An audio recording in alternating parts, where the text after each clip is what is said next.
চিটাগাং ভাইকিংসের বিপক্ষে শেষ ওভারে অবিশ্বাস্য বোলিং করে দলকে 4 রানের অসাধারণ এক জয় উপহার দিয়েছেন খুলনা টাইটান্সের অধিনায়ক মাহমুদুল্লাহ রিয়াদ।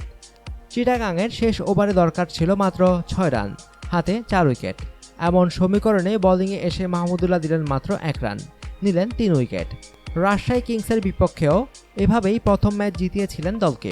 তবে প্রথমবারের চেয়ে আজ বেশি স্নায়ুচাপে ভুগেছেন মাহমুদুল্লাহ। ম্যাচ পরবর্তী সংবাদ সম্মেলনে মাহমুদুল্লাহ ম্যাচ জিতানোর প্রসঙ্গে বলেন, জানি না, হয়ে গেছে, এর বাইরে সত্যিই কিছু জানি না। খুব নার্ভাস লাগছিল, আমার এখনও হাত ঘামছে। আমি শুধু চেষ্টা করেছি নবীকে যতটা কম স্ট্রাইক দেওয়া যায়। চতুরঙ্গার উইকেটটা ওই সময় খুব গুরুত্বপূর্ণ ছিল। প্রথম বলটা ডট হওয়ার পর আস্তে আস্তে আত্মবিশ্বাস ফিরে পাই। বোলিংয়ে আসার সময়ও মাহমুদুল্লাহ ভাবছিলেন ম্যাচটা হারতে যাচ্ছে তার দল।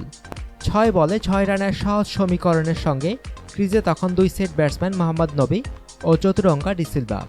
মাহমুদুল্লাহ বলেন, 6 বলে 6 রান, দুজনেই সেট ব্যাটসম্যান। উইকেট খুব ভালো ছিল। প্রথম বলে যখন 1 হয় তখন আস্তে আস্তে বিশ্বাসটা বাড়তে থাকে।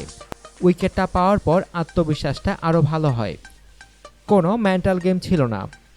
সত্যি কথা, আমি শুধুমাত্র ভালো জায়গায় বোলিং করার চেষ্টা করেছি, এর বাইরে কিছুই না।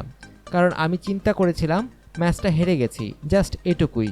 বিকল্প কেউ না থাকাতে শেষ ওভারে বোলিংয়ে আসেন মাহমুদুল্লাহ। মাহমুদুল্লাহ বলেন, এছাড়া কোনো অপশান ছিল না। আমি চিন্তা করছিলাম সেরা বোলারদের বলগুলো যদি আমি রেখে দেই, সেটা ব্যবহার করা যাবে না পরবর্তীতে। তো আমার সেরা বোলারদের যদি আগেই ব্যবহার করতে পারি। আমার মনে হয় যে শফিউলের স্পেলটা অসাধারণ ছিল। কুপার, জুনায়েদ, রুবেল মাঝখানে বেশ টাইট কয়েকটা ওভার করেছে। অনুগ্রহপূর্বক সংবাদটি শেয়ার করুন এবং খেলাধুলার সর্বশেষ খবর জানতে স্পোর্টস লাইট সাবস্ক্রাইব করে রাখুন। ধন্যবাদ।